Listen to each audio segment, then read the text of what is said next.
ഓം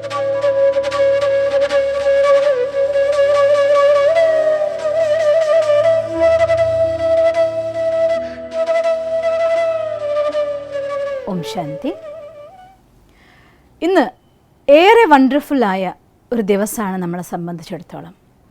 നമ്മുടെ മനസ്സിൻ്റെ ബ്ലോക്കുകളെല്ലാം നമ്മൾ തീർത്ത് ഇമോഷണൽ ഇൻ്റലിജൻസ് എങ്ങനെയാണ് നമുക്ക് ബാലൻസ് ചെയ്യേണ്ടത് നമ്മൾ പഠിച്ചു. നമ്മുടെ മനസ്സിൻ്റെ മേലെ ഒരു പരിധിവരെ ആധിപത്യം നമ്മൾ നേടിക്കഴിഞ്ഞിരിക്കുന്നു. ഇന്ന് അതുകൊണ്ട് തന്നെ സന്തോഷത്തോടെ നമ്മുടെ ജീവിതത്തിലെ സ്വപ്നങ്ങൾ നമ്മളിലേക്ക് അട്രാക്റ്റ് ചെയ്യാനുള്ളതായിരിക്കുന്ന ഒരു പുതിയ കാൽവെപ്പ്, അഥവാ ഇതുവരെ നടന്നതായിരിക്കുന്ന കാൽവെപ്പിൽ ഒരു ശക്തമായിരിക്കുന്ന ഒരു സ്റ്റെപ്പ് വയ്ക്കാനുള്ളതായിരിക്കുന്ന സമയമായി മാറിയിരിക്കുകയാണ്. പക്ഷേ ഈ സ്റ്റെപ്പ് വയ്ക്കും മുന്നേ എനിക്ക് കുറച്ച് കാര്യങ്ങൾ നിങ്ങളടുത്ത് പറഞ്ഞു തരാനായിട്ടുണ്ട്. ഒന്നാമത്തെ കാര്യം, ഈ ലോ ഓഫ് അട്രാക്ഷൻ എന്ന് പറയുന്ന സാധനം അത് നിങ്ങൾ മാനിച്ചാലും മാനിച്ചില്ലെങ്കിലും നമ്മുടെ ലൈഫിൽ സംഭവിക്കുന്ന ഒന്നാണ്. ഞാൻ യൂട്യൂബ് വീഡിയോസിൽ എൻ്റെ അനുഭവങ്ങൾ പലതും നിങ്ങളുമായിട്ട് ഞാൻ പങ്കുവച്ചിട്ടുണ്ട്. എന്നിരുന്നാൽ പോലും ഇന്ന് കുറച്ച് കാര്യങ്ങൾ കൂടി നിങ്ങളുമായി പങ്കുവയ്ക്കണം ഞാൻ ആഗ്രഹിക്കുന്നുണ്ട്. അതിലപ്പുറം ഇതെല്ലാം ഈ ലോ ഓഫ് അട്രാക്ഷൻ എന്താണ്, ഇത് എങ്ങനെ നമ്മുടെ ജീവിതത്തിൽ നടക്കുന്നു എന്നൊക്കെ അറിയും മുന്നേ എൻ്റെ ജീവിതത്തിലുണ്ടായ കുറച്ച് അനുഭവങ്ങളും ഇന്ന് നിങ്ങൾക്ക് വേണ്ടി ഞാൻ പങ്കുവയ്ക്കാൻ ആഗ്രഹിക്കുകയാണ്. കാരണം ഏറ്റവും വലിയതായിരിക്കുന്ന ലോ ഓഫ് അട്രാക്ഷൻ്റെ ശക്തി എന്ന് പറയുന്നത് വിശ്വാസത്തിൻ്റെ ശക്തി തന്നെയാണ്. ആദ്യം ഞാൻ നിങ്ങൾക്ക് പറഞ്ഞുതരാൻ പോകുന്നത് എന്താണ് ലോ ഓഫ് അട്രാക്ഷൻ എന്നാണ്. എൻ്റെ കയ്യിലൊരു വടി കാണുന്നുണ്ടാവും. നിങ്ങൾ വിചാരിക്കുന്നുണ്ടാവും എന്തിനാണ് ഈ വടി ഞാൻ കയ്യിൽ പിടിച്ചിരിക്കുന്നതെന്ന്. ഞാൻ നിങ്ങളുടെ മുന്നിൽ കാണിച്ചു തരികയാണ്. ഇതിനെ ഞാൻ പൊന്തിച്ച് വെച്ച ശേഷം എൻ്റെ കയ്യിൽ ഞാൻ വിട്ടു. സാധനം താഴ്ത്ത് വീണു. അത് താഴ്ത്ത് വീഴണം എന്ന് ഞാൻ വിചാരിച്ചിട്ടൊന്നുമല്ല താഴത്തേക്ക് വീണത്. സാധനം എന്തുകൊണ്ട് താഴ്ത്ത് വീണു ഇതൊന്നും ഞാൻ പറഞ്ഞു തരേണ്ട കാര്യമില്ലല്ലോ. നമുക്കറിയാം, ന്യൂട്ടൺ ഉണ്ടല്ലോ, ഭൂഗുരുത്വാകർഷണം അതിനെ വലിച്ച് താഴേക്ക് വീഴ്ത്തിയിരിക്കുന്നു. നമ്മളിത് താഴത്തേക്ക് വീഴും എന്ന് ആലോചിച്ച് വിട്ടത് കൊണ്ടാണോ താഴേക്ക് വീണത്? അത് താഴേക്ക് വീഴും എന്ന് അറിഞ്ഞിട്ട് വിട്ടത് കൊണ്ടാണോ താഴത്തേക്ക് വീണത്? അത് താഴത്ത് വീണ് കഴിഞ്ഞിട്ട് ഇത് മുകളിൽ നിന്ന് ഇങ്ങനെ പോകുമ്പോൾ ഇത്ര എനർജി വരും, ഇങ്ങനെ പോവും. താഴത്ത് വീണാൽ ഇതിൻ്റെ ആ ഒരു സ്റ്റാറ്റിക് എനർജി ഇതിനെ പിടിച്ച് നിർത്തിയിരിക്കുകയാണ്. വിട്ട് കഴിഞ്ഞ ശേഷം അത് താഴേക്ക് പോകുമ്പോൾ അതിന് ഗതികോർജാവുകയാണ്. അവിടെ തന്നെ വീഴുമ്പോൾ അതിൻ്റെ സ്ഥാനികോർജം ഈ രീതിയിൽ മാറും. എന്തെങ്കിലും കാര്യങ്ങൾ ചിന്തിച്ചിട്ടാണോ ആ സാധനം വീണത്? അല്ല.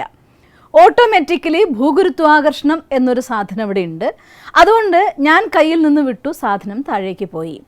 നിങ്ങൾ ഭൂഗുരുത്വാകർഷണം എന്നെ പിടിച്ച് ഇവിടെ നിർത്തുന്നു എന്ന് വിചാരിച്ചാലും വിചാരിച്ചില്ലെങ്കിലും ഭൂഗുരുത്വാകർഷണത്തിൻ്റെ ഫലം കൊണ്ട് സ്വസ്ഥമായിട്ട് നമ്മളിവിടെ നടക്കുകയാണ്.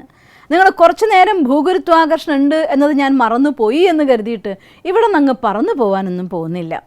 ചന്ദ്രനിൽ പോയ സമയത്ത് അവിടെ നീൽ ആംസ്ട്രോങ്ങിൻ്റെ ആ വീഡിയോ നിങ്ങൾ കണ്ടു നോക്കിയാൽ അറിയാം. കുറച്ച് മണ്ണ് ശേഖരിക്കാനും കുറച്ച് സാധനങ്ങൾ പാറകളും ശേഖരിച്ച് ഒന്ന് അതിൻ്റെ വാഹനത്തിലേക്ക് കൊണ്ടുവരാൻ വേണ്ടി എത്രമാത്രം കഷ്ടപ്പെട്ടിട്ടാണ് അവർ ആ സാധനം കൊണ്ടുവരുന്നത്. എന്തുകൊണ്ടാണ്? ആകർഷണം ഇല്ലാത്തത് കൊണ്ട് അവനവനെ ബാലൻസ് ചെയ്യാൻ വേണ്ടി അത്രയധികം അവർക്ക് കഷ്ടപ്പെടേണ്ടതായിട്ട് വന്നിട്ടുണ്ടായിരുന്നു.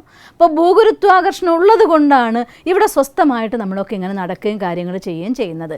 ഇത് ഓർത്താലും ഓർത്തില്ലെങ്കിലും എനിക്ക് ഭൂഗുരുത്വാകർഷണത്തിൽ വിശ്വാസമുണ്ട് ഇല്ല എന്ന് ഞാൻ പറഞ്ഞാലും, എനിക്ക് ഭൂഗുരുത്വാകർഷണത്തെ ഇഷ്ടമാണ് ഇഷ്ടമല്ല എന്ന് ഞാൻ പറഞ്ഞാലും, ഇതെല്ലാം നാച്ചുറലായിട്ട് സംഭവിച്ചിരിക്കും.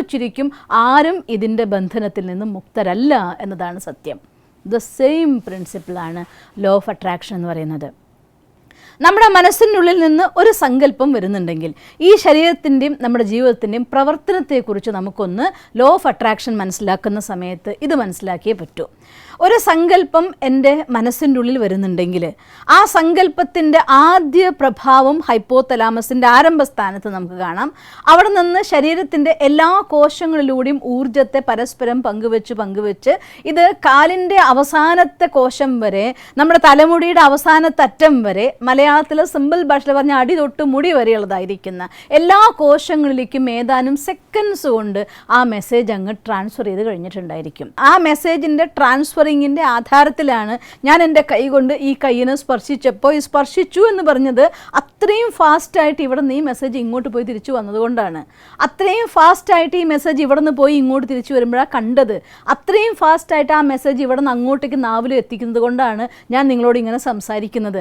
അല്ലെങ്കിൽ സംസാരിച്ചുകൊണ്ടിരിക്കുന്നതിനിടയ്ക്ക് എന്താ പറയണ്ടായിരുന്നേ മറന്നുപോയി നമ്മൾ പറയും. എന്നുവെച്ചാൽ അർത്ഥം നോക്കൂ, ഈ ബോഡിയിലെ ഓരോ കോശങ്ങൾ തമ്മിലും അത്രയും കുറഞ്ഞ സമയത്തിൻ്റെ ഉള്ളിൽ അവിടെ സങ്കല്പത്തിൻ്റെ പ്രവാഹം നടക്കുന്നുണ്ട്.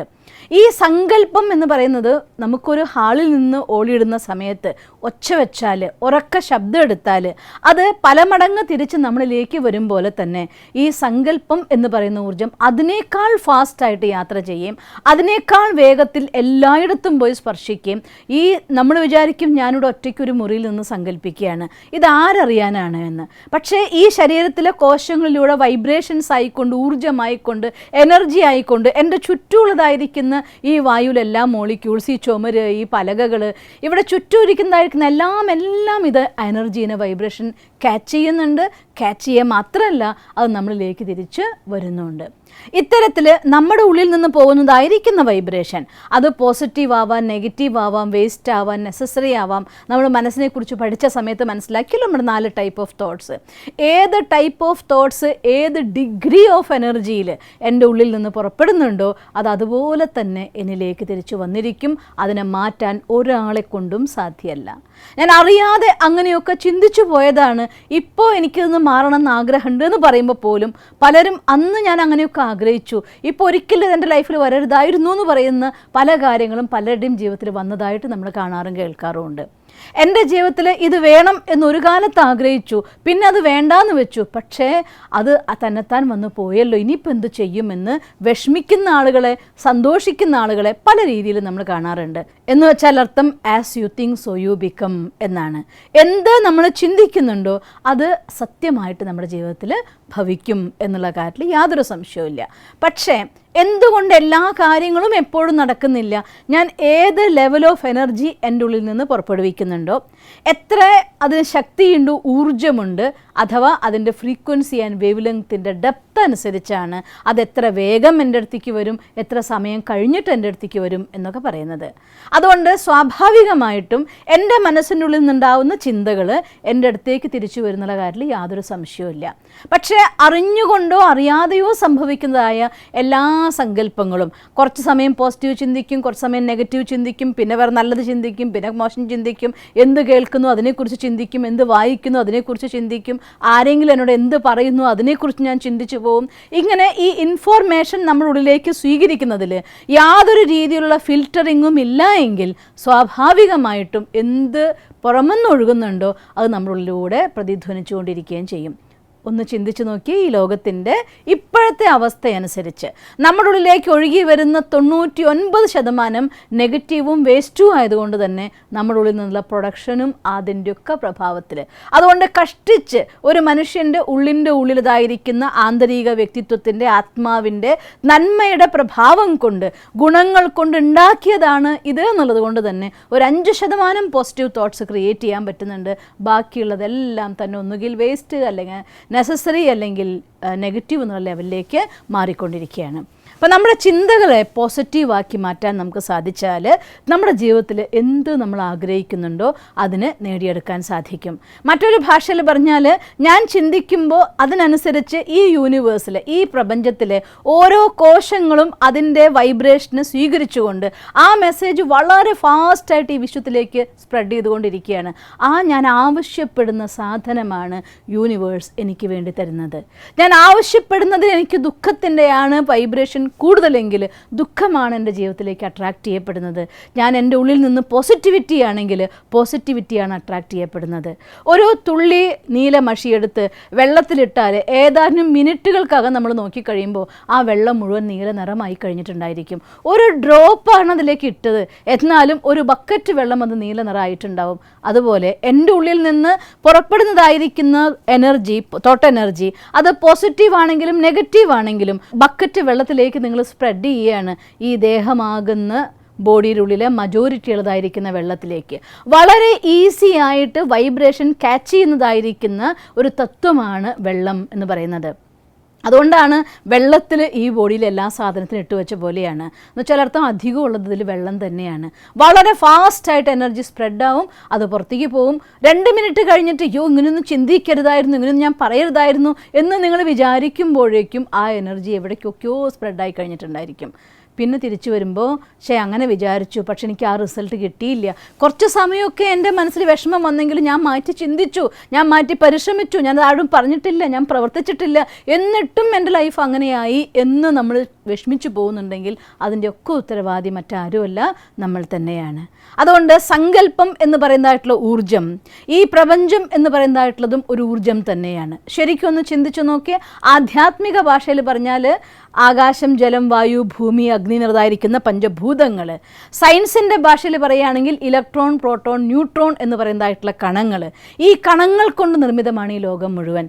ഈ കണങ്ങളുടെ വൈബ്രേഷൻ ഇത്രയും ഫാസ്റ്റായിട്ട് പോയിട്ട് പുറത്തേക്ക് വൈബ്രേഷൻ കൊണ്ടുവരുന്നുണ്ടെങ്കിൽ ആ കണങ്ങളും ഇതേ ഫാസ്റ്റായിട്ടുള്ള രീതിയിൽ വൈബ്രേഷൻ സ്വീകരിക്കും, അത് സ്പ്രെഡ് ചെയ്യും, തിരിച്ച് നമ്മുടെ അടുത്തേക്ക് അത് റെസ്പോൺസായിട്ട് വരികയും ചെയ്യും. അതുകൊണ്ട് നമ്മുടെ ഉള്ളിലുള്ളതായിരിക്കുന്ന ലോ ഓഫ് അട്രാക്ഷൻ ഞാൻ അറിഞ്ഞാലും അറിഞ്ഞില്ലെങ്കിലും ഞാൻ എന്ത് ചിന്തിക്കുന്നു അതെന്നിലേക്ക് ആകർഷിക്കപ്പെടുക തന്നെ ചെയ്യും, അതിൽ യാതൊരു സംശയവുമില്ല. അതുകൊണ്ട് പല കാലഘട്ടങ്ങളായിട്ട് ജീവിതത്തിൽ വ്യത്യസ്തമായിട്ടുള്ള സാഹചര്യങ്ങൾ വളർന്നു വന്നവരാണ് നമ്മളെല്ലാവരും. ഒരു വീട്ടിൽ തന്നെ അച്ഛനും അമ്മയും മക്കളും 3 പേരുണ്ടെങ്കിൽ ആ 3 പേർക്കും ആ മാതാപിതാക്കളുടെ കൂടെ ആ വീട്ടിൽ നിന്ന് തന്നതായിട്ടുള്ള അനുഭവങ്ങൾ പല രീതിയിലാണ് നമുക്കറിയാം. വളർന്നു വരുമ്പോൾ ഓർമ്മകളിൽ ഞാൻ എൻ്റെ വീട്ടിൽ അങ്ങനെ അനുഭവിച്ചു, അങ്ങനെയൊക്കെ ഉണ്ടായിരുന്നു നമ്മുടെ വീട്ടിൽ എന്ന് പോലും സഹോദരങ്ങൾ പരസ്പരം സംസാരിക്കുന്നത് ഞാൻ അനുഭവിച്ചിട്ടുണ്ട്. അപ്പം അതുകൊണ്ട് ഓരോരുത്തരുടെയും അവരുടെ ഉള്ളിലുള്ളതായിരിക്കുന്ന പൊട്ടൻഷ്യൽ, അവരുടെ ഉള്ളതായിരിക്കുന്ന എനർജി, അതിൻ്റെ സ്റ്റാൻഡേർഡ് പോസിറ്റീവ് ഓർ നെഗറ്റീവ് അല്ലെങ്കിൽ വേസ്റ്റ് എത്രയാണ്, അതിൻ്റെ ആധാരത്തിലായിരിക്കും അവർ അനുബന്ധമായിട്ടുള്ള കാര്യങ്ങൾ അവരുടെ ലൈഫിലേക്ക് അട്രാക്റ്റ് ചെയ്തിട്ടുണ്ടായിരിക്കാം. ഇത് ഇന്നലെ നമ്മളിപ്പോൾ ഈ മനസ്സിലാക്കിയത് ഇന്നലെയുള്ള ഞാൻ എന്തെന്നുള്ളതാണ്. പക്ഷേ ഇന്നത്തെ എനിക്ക് എന്നെ മാറ്റാൻ സാധിക്കും. അതുകൊണ്ട് തന്നെയാണ് മനസ്സിന് റീപ്രോഗ്രാമിംഗ് നമ്മൾ ചെയ്യാനായിട്ട് പ്രാക്ടീസ് ചെയ്തത്. റീപ്രോഗ്രാമിങ്ങിലൂടെ എന്തും നമുക്ക് ക്രിയേറ്റ് ചെയ്യാം. പക്ഷേ ഒരു കാര്യം കൂടെ എനിക്ക് നിങ്ങൾക്ക് പറഞ്ഞിരാതിരിക്കാനാവില്ല. ലോ ഓഫ് അട്രാക്ഷൻ അഥവാ നമ്മുടെ സങ്കല്പങ്ങൾ, ഡ്രീമിനെ നമ്മളിലേക്ക് അട്രാക്റ്റ് ചെയ്ത് കൊണ്ടുവരാനുള്ളതായിരിക്കുന്ന മോസ്റ്റ് പവർഫുൾ കീ എന്ന് പറയുന്നത് വിശ്വാസത്തിൻ്റെ ശക്തി തന്നെയാണ്. ഞാൻ എൻ്റെ ഒരു കൊച്ചു അനുഭവം, എൻ്റെ സ്വന്തം അനുഭവം ഞാൻ നിങ്ങളുമായിട്ടൊന്ന് പങ്കുവയ്ക്കാൻ ആഗ്രഹിക്കുകയാണ്. ഒന്നാമത്തെ, ഞാൻ 8ാം ക്ലാസ്സിൽ പഠിക്കുന്ന സമയം എൻ്റെ അച്ഛന് ഒരു ഓപ്പറേഷൻ വേണ്ടി വന്നു. ഹോസ്പിറ്റലിൽ അഡ്മിറ്റ് ചെയ്തു. ഹെർണിയയുടെ ഓപ്പറേഷന് വേണ്ടിയാണ് അഡ്മിറ്റ് ചെയ്തെങ്കിലും അതനുബന്ധമായിട്ടുള്ള 2-3 കാര്യങ്ങൾക്ക് ആ സമയത്ത് ഓപ്പറേഷൻ വേണ്ടതായിട്ട് വന്നു. മെഡിക്കൽ കോളേജിൽ വെച്ചായിരുന്നു ഓപ്പറേഷൻ നടന്നത്. ഓപ്പറേഷൻ കഴിഞ്ഞ് കുറച്ച് ദിവസം, 2-3 ദിവസം കഴിഞ്ഞ് അച്ഛൻ ഡിസ്ചാർജ് ആവുന്നതിന് പകരം അച്ഛൻ്റെ മുറിയെല്ലാം പഴുത്ത് ഒഴുകുകയായിരുന്നു ചെയ്തത്. ഡോക്ടർമാർക്കാർക്കും തന്നെ ആ മുറി ഉണക്കാനായിട്ട് സാധിക്കുന്നില്ല. മരുന്ന് നോക്കുന്നുണ്ട്, ക്ലീൻ ചെയ്യുന്നുണ്ട്. പക്ഷെ ഓരോ ദിവസം കഴിയും തോറും അച്ഛനെ കാണാൻ വേണ്ടി ഹോസ്പിറ്റലിൽ പോകുമ്പോൾ മനസ്സ് പിടയ്ക്കുമായിരുന്നു. കാരണം അച്ഛൻ്റെ അവസ്ഥ ഒന്ന് എന്താവുമെന്ന് അറിഞ്ഞുകൂടാ. അമ്മ ആ സമയത്ത് വീട്ടിലേക്ക് അലക്കാൻ വേണ്ടി കൊണ്ടുവരുന്ന, അന്ന് ഇത്രയൊന്നും മോഡേൺ ആയിട്ടുള്ള ലോകത്തിൽ എത്തിയിട്ടില്ല, സാധാരണ തുണിയൊക്കെ അത് ഉപയോഗിക്കുന്ന സമയം. ഇന്നത്തെ പോലെതായിരുന്ന പേടല്ല, ലുങ്കി മുണ്ടുകളാണ് അച്ഛൻ കിടക്കുന്നിടത്തിരുന്നത്. ആ പഴുപ്പ് ഇങ്ങനെ ഒഴുകിയിട്ട് 1, 2, 3, 4 ഓരോ ദിവസം കഴിയും തോറും ഒഴുകുന്ന പഴുപ്പിൻ്റെ ഇത് കൂടുകയാണ്. അച്ഛൻ രക്ഷപ്പെടില്ല എന്ന് ഉറച്ച് എല്ലാവരും വിശ്വസിക്കാൻ തുടങ്ങി. അങ്ങനെ ഹോസ്പിറ്റലിൽ നിന്ന് അച്ഛനെ വീട്ടിലേക്ക് പറഞ്ഞയക്കുകയായി. ഇനി ഹോസ്പിറ്റലുകാർക്കൊന്നും ചെയ്യാനില്ല, മുറി ഉണങ്ങുന്നില്ല, അതുകൊണ്ട് ഇനി രക്ഷപ്പെടുന്നതായിട്ടുള്ള വിശ്വാസമില്ല. അപ്പോൾ ഹോസ്പിറ്റലിൽ നിന്ന് വീട്ടിലേക്ക് കൊണ്ടുവരികയായി. ആ സമയത്ത് എൻ്റെ കുട്ടിക്കാലത്ത് ഒരു ആശ്രമവുമായിട്ട് ഞങ്ങൾക്ക് ബന്ധമുണ്ടായിരുന്നു. ഒരു ദർശന മഠമാണ്.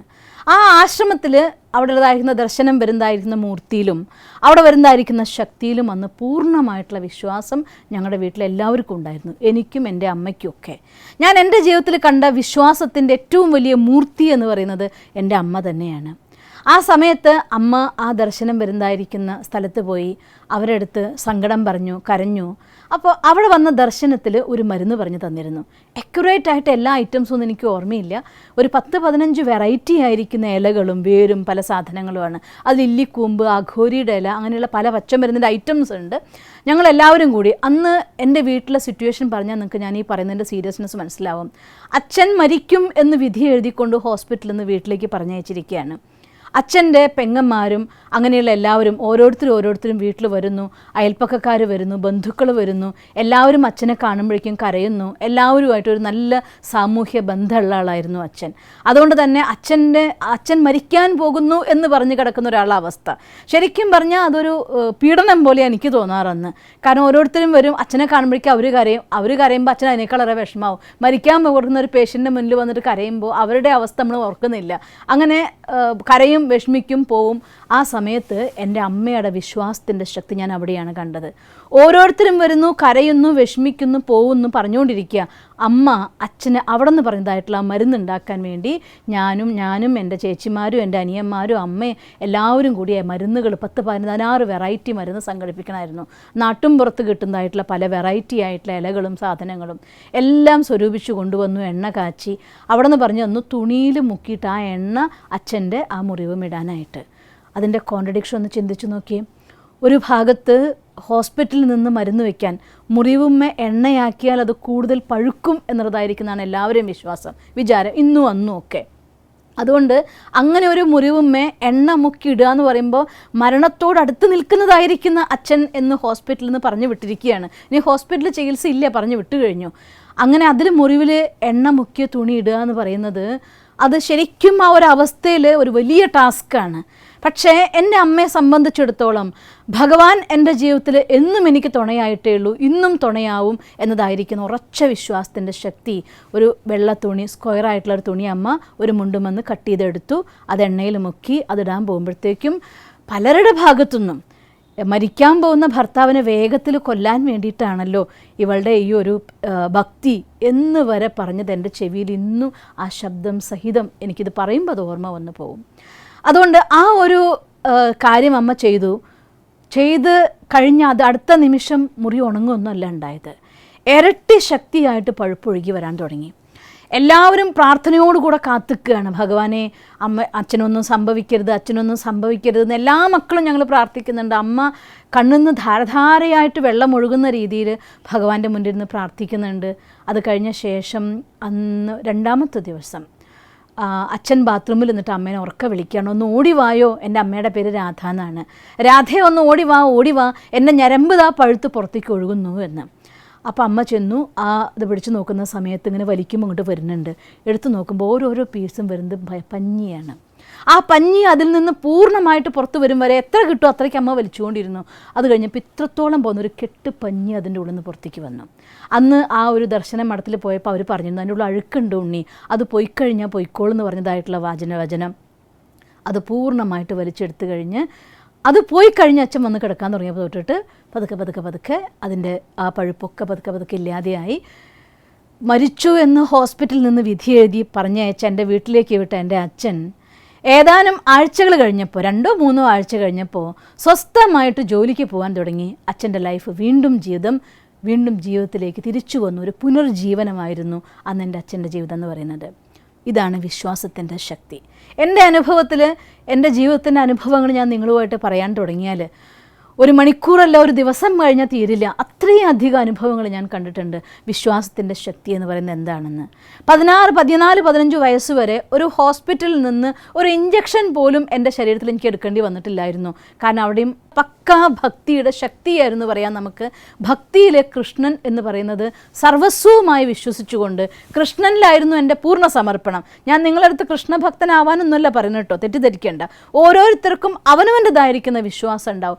ആ വിശ്വാസം എന്തോ അതിൽ പൂർണ്ണ സമർപ്പണത്തോടെ നിങ്ങൾക്ക് നിൽക്കാൻ കഴിയുമെങ്കിൽ നിങ്ങളുടെ ജീവിതത്തിൽ മരുന്ന് വേണ്ടി വന്നെന്ന് വരില്ല, അല്ലെങ്കിൽ ഗൈഡൻസിന് ആൾ വേണ്ടി വന്നെന്ന് വരില്ല, ധനം വേണമെന്ന് വരില്ല, അർത്ഥം വേണമെന്ന് വരില്ല.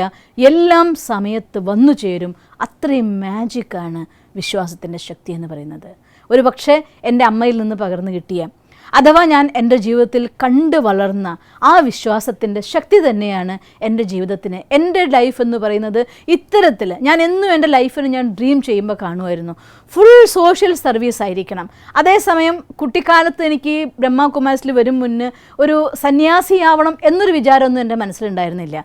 എൻ്റെ ലൈഫിലെ സ്വപ്നം ഞാൻ ഒറ്റയ്ക്കായിരിക്കണം, എനിക്ക് എൻ്റെ സംഗീതം എനിക്ക് കൂട്ടുവേണം, എനിക്ക് എൻ്റെ ഫ്രീഡം എൻ്റെ കൂടെ വേണം, ഒപ്പം എനിക്ക് സോഷ്യൽ സർവീസിന് വേണ്ടി ഫുൾ ടൈം ചെയ്യാൻ പറ്റണം, ആവശ്യത്തിലധികം എനിക്ക് പഠിക്കാൻ പറ്റണം, ജ്ഞാനം ലോകത്തിന് പകർന്നു നൽകണം.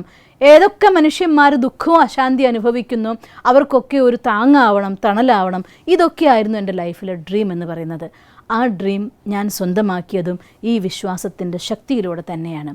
ഇന്ന് നിങ്ങളുടെ മുന്നിൽ ഇത് സംസാരിക്കുന്ന സമയത്ത് ഞാൻ സന്തോഷത്തോടു കൂടി പൂർണ്ണ സംതൃപ്തമായൊരു ജീവിതമാണ് നയിക്കുന്നത്. ഞാൻ എന്ത് സ്വപ്നം കണ്ടോ ആ സ്വപ്നം ഞാൻ ബ്രഹ്മകുമാരീസിലെ ഒരു സന്യാസിനിയായി സ്വീകരിക്കാൻ കാരണം ബ്രഹ്മകുമാരീസ് എന്ന് പറയുന്നതായിട്ടുള്ള ഒരു സ്പിരിച്വാലിറ്റി ഒരു മൂലക്കിരുന്ന് ധ്യാനിച്ച് മിണ്ടാതിരിക്കാനല്ല നമ്മളെ പഠിപ്പിക്കുന്നത്.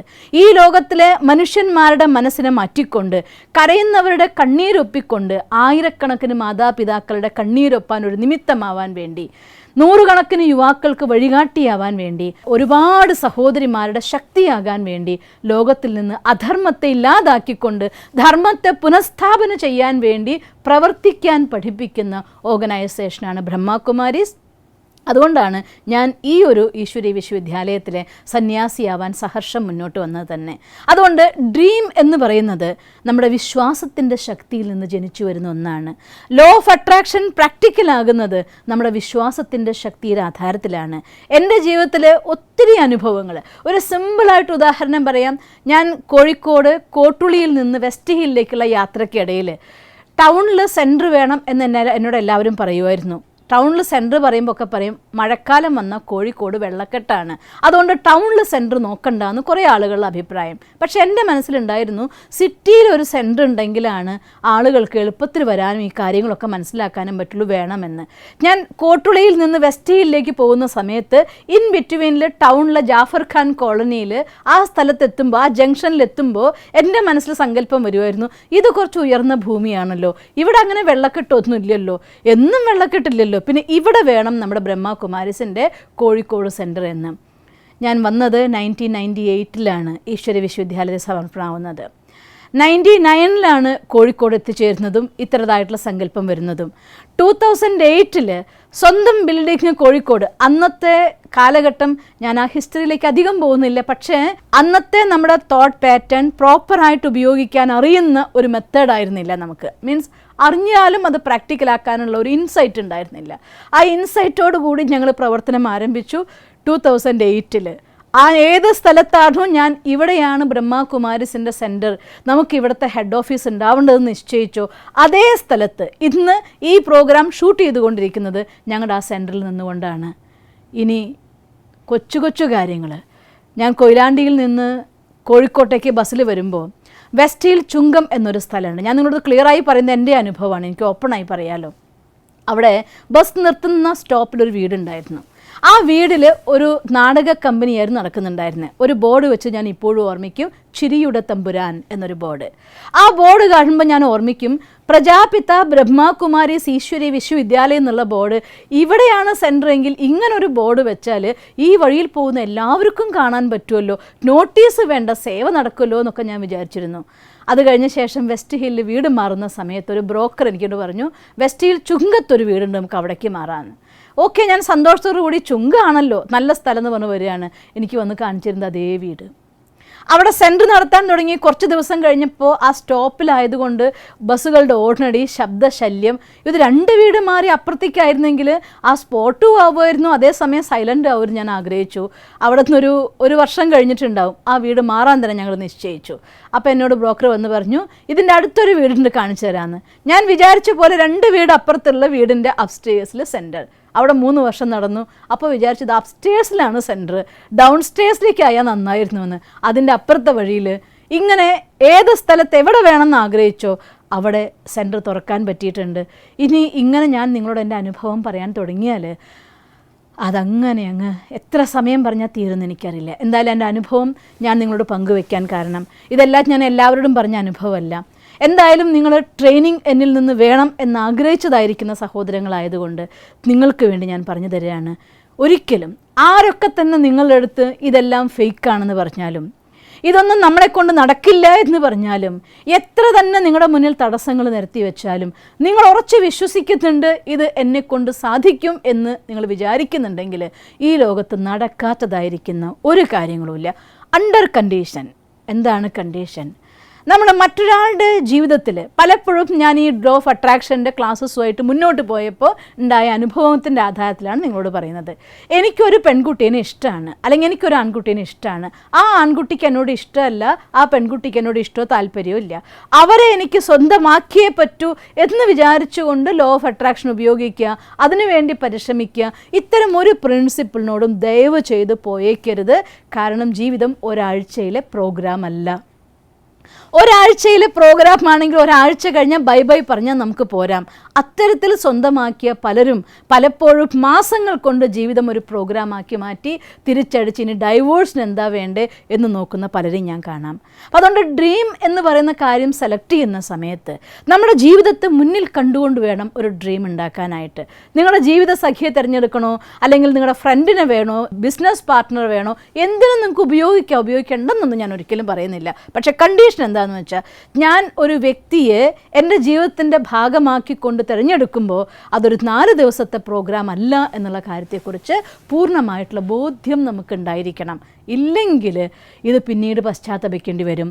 പിന്നെ മാത്രമല്ല, പലപ്പോഴും മറ്റുള്ളവരുടെ ഒരു റിലേഷൻ നന്നാക്കാൻ വേണ്ടി നോക്കുന്ന സമയത്ത് മറ്റുള്ളവരുടെ മനസ്സിനെ, ഞാനും ഒരു വ്യക്തിയാണ്, എൻ്റെ ഉള്ളിൽ നിന്ന് ഞാൻ പറയുന്നു as you think so you become എന്ന് പറയുന്നത് സത്യമാണെങ്കിൽ അയാളെ സംബന്ധിച്ചിടത്തോളം as you think so you become എന്ന് പറയുന്നത് സത്യം തന്നെയല്ലേ? ഒന്ന് ചിന്തിച്ച് നോക്കിയേ. അപ്പം അതുകൊണ്ട് തകർന്നിരിക്കുന്ന ഒരു ബന്ധത്തെ നന്നാക്കാൻ വേണ്ടി ഉപയോഗിക്കുമ്പോൾ, ഒരു പക്ഷേ ഒരു ഹസ്ബൻഡ് വൈഫാണ്, പിരിഞ്ഞിരിക്കുകയാണ്, വീണ്ടും ഒന്നിക്കാൻ അവർ ആഗ്രഹിക്കുന്നുണ്ട്, തെറ്റല്ല ഒരിക്കലും. പക്ഷേ കണ്ടീഷൻ, നമ്മൾ 4 ദിവസം പറഞ്ഞു, ഒരു ടൂൾ ഉപയോഗിച്ചു, ഒരു കാര്യം ചെയ്തു, അല്ലെങ്കിൽ ഈ പറഞ്ഞ പോലെ കുറച്ച് ദിവസം ഞാൻ ചെയ്തു, അപ്പോഴേക്കും എനിക്ക് റിസൾട്ട് കിട്ടിയില്ല, അതുകൊണ്ട് ഇത് അബദ്ധമാണ്, ഇത് തെറ്റാണ് എന്ന് പറയുന്ന ഒരുപാട് പേരെ ഈ യാത്രയിൽ നിങ്ങൾക്ക് കാണാൻ കിട്ടും. പക്ഷേ മനസ്സിലാക്കിയേക്കുക, ഏതൊരു കാര്യത്തിനും അതിൻ്റെതായിരിക്കുന്ന ഒരു സമയം വേണം. ഒരു മാങ്ങ പഴുക്കാനുള്ളതായിരിക്കുന്ന സമയം ഒരു പപ്പായ പഴുക്കാൻ വേണ്ട. ഇനി ഒരു പപ്പായ പഴുക്കാനുള്ളതായിരിക്കുന്ന സമയം ഒരു പൂ വിരിയാൻ വേണ്ടി വേണ്ട. ഓരോ കാര്യത്തിനും അതിൻ്റെതായിട്ടുള്ള ഒരു ടൈം ഫാക്ടറും ഉണ്ട്. എന്ന് കരുതി ടൈം ഫാക്ടർ ആവുമ്പോഴേ നടക്കുള്ളൂ എന്നാണോ? അല്ല. കുറേ കാര്യങ്ങൾ നമുക്ക് നമ്മളിലേക്ക് വേഗത്തിലേക്ക് അട്രാക്റ്റ് ചെയ്യാം. കുറച്ച് കാര്യങ്ങൾ നടക്കാൻ അതിൻ്റെതായിട്ടുള്ള ചില സമയവും വേണ്ടി വന്നിരിക്കും.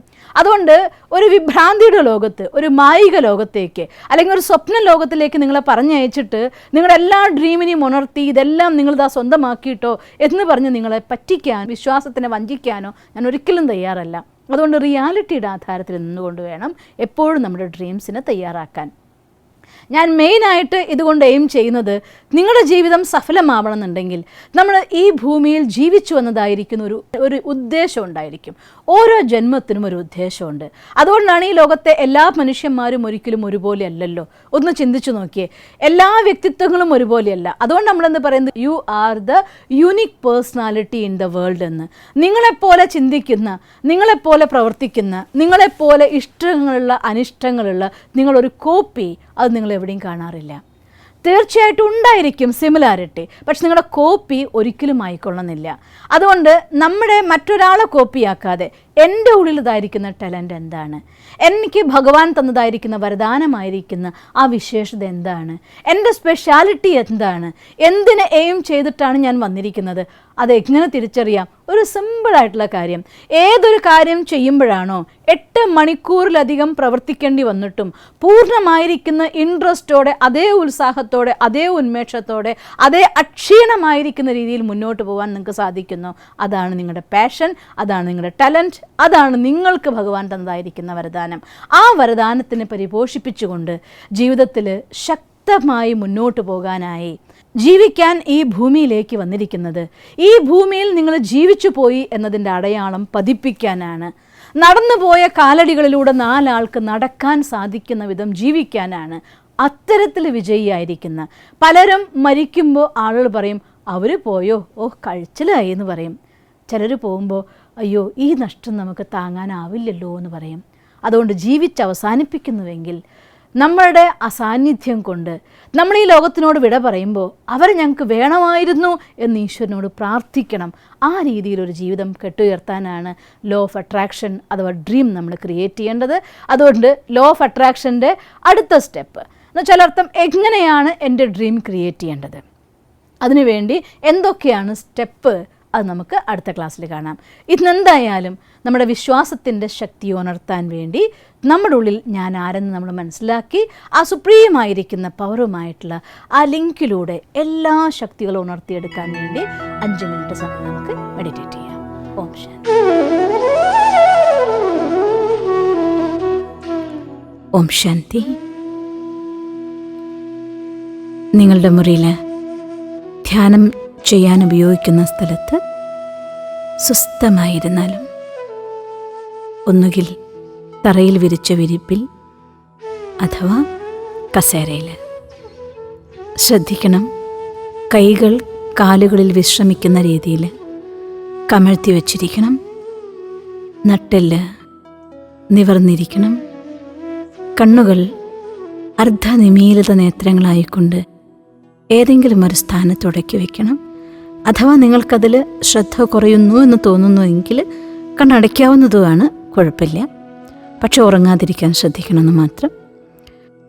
അങ്ങനെ നമ്മുടെ ശ്രദ്ധയെ പുറം ലോകത്തുനിന്ന് പതുക്കെ പതുക്കെ ഈ മുറിയിലേക്ക് കൊണ്ടുവരികയാണ്. ഒന്ന് കാതോർത്ത് നോക്കിയേ. പുറമെ നിന്ന് എന്തെങ്കിലും ശബ്ദങ്ങൾ കേൾക്കുന്നുണ്ടോ? എന്തൊക്കെയോ ശബ്ദങ്ങൾ കേൾക്കുന്നുണ്ട്. പക്ഷേ എനിക്ക് ഈ ശബ്ദങ്ങളൊന്നുമായിട്ട് യാതൊരു ബന്ധവുമില്ല. ഇപ്പം ഞാൻ അതുമായി ബന്ധപ്പെട്ടിരിക്കുകയല്ല. ഞാൻ എനിക്കൊപ്പം ഇരിക്കുകയാണ്. എന്നെ കാണാനിരിക്കുകയാണോ? അല്ല, ഞാൻ എന്നിലൊരു മാറ്റം കൊണ്ടുവരാൻ ദൃഢപ്രതിജ്ഞ എടുത്തുകൊണ്ടിരിക്കുകയാണ്. തീർച്ചയായും ഇന്ന് എനിക്കൊരു മാറ്റം കൊണ്ടുവന്നേ പറ്റൂ. എൻ്റെ ഉള്ളിൽ നിന്ന് എൻ്റെ ശക്തികൾ ഉണർത്തിയേ പറ്റൂ. എൻ്റെ ജീവിതം മറ്റാരോ ഏതോ മൂലയ്ക്ക് ഇരുന്ന് ഒരു റിമോട്ട് കൺട്രോൾ കൊണ്ട് നിയന്ത്രിക്കുന്ന ഒന്നാകരുത്. ഞാൻ എൻ്റെ ജീവിതത്തിൻ്റെ അധികാരിയാണ്. തീർച്ചയായും എനിക്കെൻ്റെ ജീവിതത്തിൻ്റെ കീ എൻ്റെ കയ്യിലെടുക്കാൻ സാധിക്കുക ചെയ്യും. അതിന് എൻ്റെ സമൂലമായ പരിവർത്തനം, അകത്തും പുറത്തും ഒരുപോലുള്ള പരിവർത്തനം, ആന്തരിക വ്യക്തിത്വത്തിലും ബാഹ്യമായ വ്യക്തിത്വത്തിലും തികച്ചും പുതിയൊരു വ്യക്തിയായി തന്നെ, പുതിയൊരു പേഴ്സണാലിറ്റിയായി തന്നെ ഞാൻ പരിവർത്തനമാകും. എൻ്റെ ഉള്ളിൽ ആ പരിവർത്തനത്തിൻ്റെ ശക്തി കൊണ്ടുവരാനുള്ളതായ ദൃഢസങ്കല്പം ഞാൻ സ്വീകരിക്കുകയാണ്. യെസ്, ഞാൻ പുറത്തെ ലോകത്ത് നിന്ന് എന്നെ പൂർണ്ണമായും മുക്തനാക്കിക്കൊണ്ട്, ഡിറ്റാച്ചായിക്കൊണ്ട് ഈ കസേരയിൽ എൻ്റെ പരിവർത്തനത്തിന് വിധേയമായി എന്നെ തന്നെ സമർപ്പിച്ച് ഇരിക്കുകയാണ്. എന്നെ ആരാണ് പരിവർത്തനം ചെയ്യുന്നത്? മറ്റാരുമല്ല, ഞാൻ തന്നെയാണ് എൻ്റെ പരിവർത്തകൻ. തീർച്ചയായും എനിക്ക് മാത്രമേ എന്നെ മാറ്റാൻ കഴിയൂ. എന്നാൽ ആ ശക്തി എൻ്റെ ഉള്ളിലുണ്ട്. അതിനെനിക്ക് ഉണർത്തണം. അതിനുവേണ്ടി ഞാൻ അകത്തേക്ക് നോക്കുകയാണ്. എൻ്റെ ശ്രദ്ധയെ ഈ ശരീരത്തിലെ കാലിൻ്റെ പെരുവിരൽ മുതൽ പതിയെ പതിയെ നീക്കുകയാണ്. കാൽപാദം മുതൽ 2 കാലുകളിലൂടെയും ശ്രദ്ധ പായിച്ച് കാൽമുട്ടുകളിലൂടെ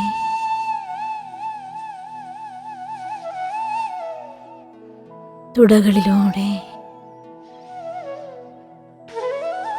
അരഭാഗത്തിലൂടെ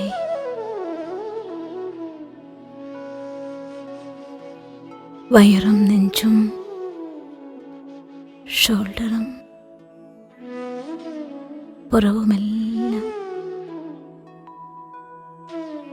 പതിയെ കൈവിരലുകൾ വരെ കഴുത്തിലൂടെ എൻ്റെ തലയിലെ തലച്ചോറിലൂടെ മുഖത്തെ പേശികളിലൂടെ ഇവിടെയെല്ലാം ഞാൻ എൻ്റെ ശ്രദ്ധയെ വായിക്കുന്നതിനൊപ്പം ഇതെല്ലാം റിലാക്സ്ഡ് ആയിരിക്കുന്നു. Complete relaxed.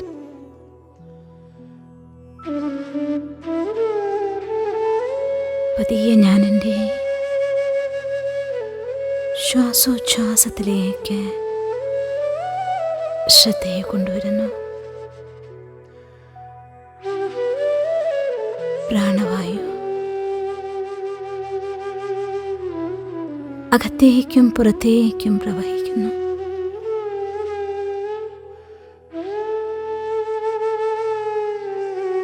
എൻ്റെ ശ്രദ്ധ ശ്വാസത്തിനൊപ്പമാണ്.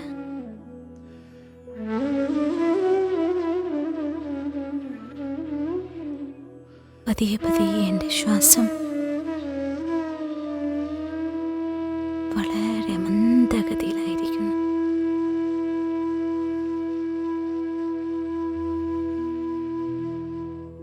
ഞാൻ കംപ്ലീറ്റ് റിലാക്സ്ഡ് ആണ്.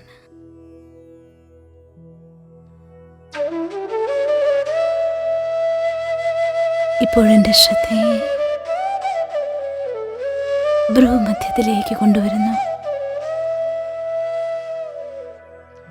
യെസ്, പരിവർത്തനം ബാഹ്യ ശരീരത്തിലല്ല, ഇവിടെയാണ് വേണ്ടത്. എൻ്റെ സങ്കല്പത്തിലാണ് പരിവർത്തനം വേണ്ടത്.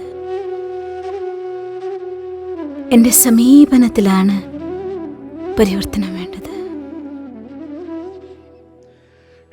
എൻ്റെ ചിന്തയിലും വാക്കിലും കർമ്മത്തിലുമാണ് പരിവർത്തനം വേണ്ടത്. ഞാനെന്ന ആന്തരിക വ്യക്തിത്വം, സചേതനമായ ശക്തി, കപ്പലിൻ്റെ ചക്രത്തെ പോലെ ഈ വലിയ ശരീരത്തെ സുഗമമായി പ്രവർത്തിപ്പിക്കുന്ന ആന്തരിക ചൈതന്യമാണ്. ഞാനാണ് ഈ ജീവിതം തയ്യാറാക്കിയത്. എനിക്കെൻ്റെ ജീവിതത്തെ എങ്ങനെ വേണമെങ്കിലും മാറ്റാനാകും. ഞാൻ ആ പരമമായ ശക്തിയോട് അതിനുള്ള സഹായം ആവശ്യപ്പെടുകയാണ്.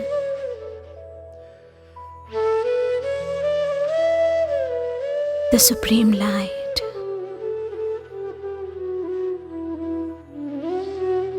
ലോകത്തിൻ്റെ മുഴുവൻ ആദരണീയനായ ആ പരമമായ ശക്തി ഒരു സ്വർണ്ണ നക്ഷത്രമായി എൻ്റെ മുന്നിലെത്തിയിരിക്കുന്നു.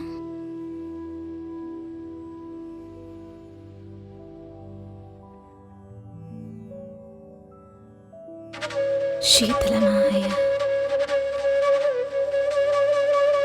സുവർണ രശ്മികൾ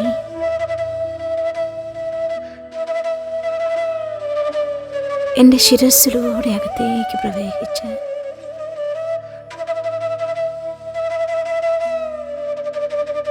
എന്നെ തഴുകിക്കൊണ്ട് എൻ്റെ ശരീരത്തിൽ മുഴുവൻ നിറയുകയാണ്.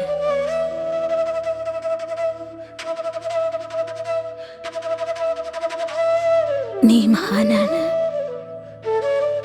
നീ ശക്തിശാലിയാണ്.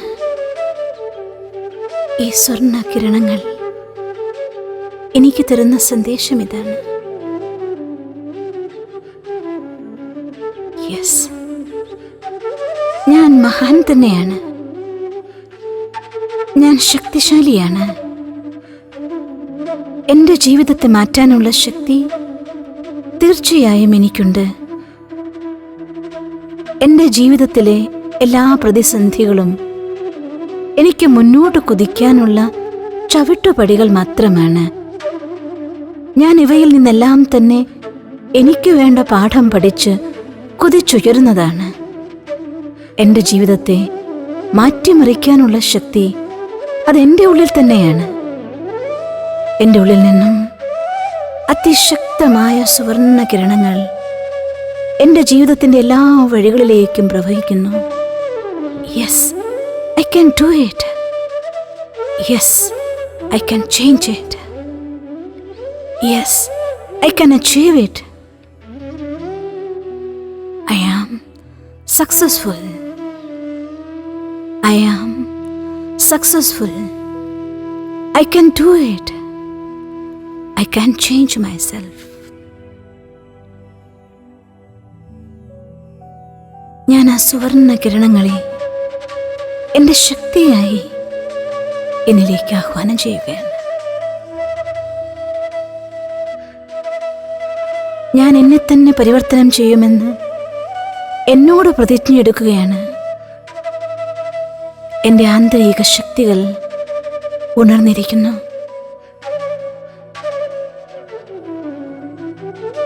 എനിക്കെന്തും നേടാനാകും. ഞാൻ എൻ്റെ ജീവിതത്തിൽ വിജയിയാകുക തന്നെ ചെയ്യും.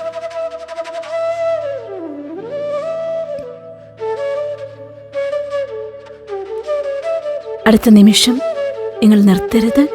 കുറച്ചു സമയം കൂടിയിരുന്ന ശേഷം ആ സ്വർണ്ണകിരണങ്ങളെ ശരീരത്തിന് ചുറ്റുമൊരു പ്രഭാമണ്ഡലമായി ആവാഹിച്ചുകൊണ്ട് ഇന്ന് നമ്മുടെ പരിവർത്തനത്തിൻ്റെ യാത്ര ഒരു സ്റ്റെപ്പ് കൂടി മുന്നോട്ട് വയ്ക്കുകയാണ്. അതുകൊണ്ട് ഇന്ന് എൻ്റെ എല്ലാ ചുവടുകളിലും നിർബന്ധമായും ഞാൻ ജയിച്ചിരിക്കും, ഞാൻ ചെയ്തിരിക്കും, ഞാൻ പരിവർത്തനം കൊണ്ടുവന്നിരിക്കും എന്ന ദൃഢസങ്കല്പത്തോടെ ആരംഭിക്കണം. Thank you. All the best.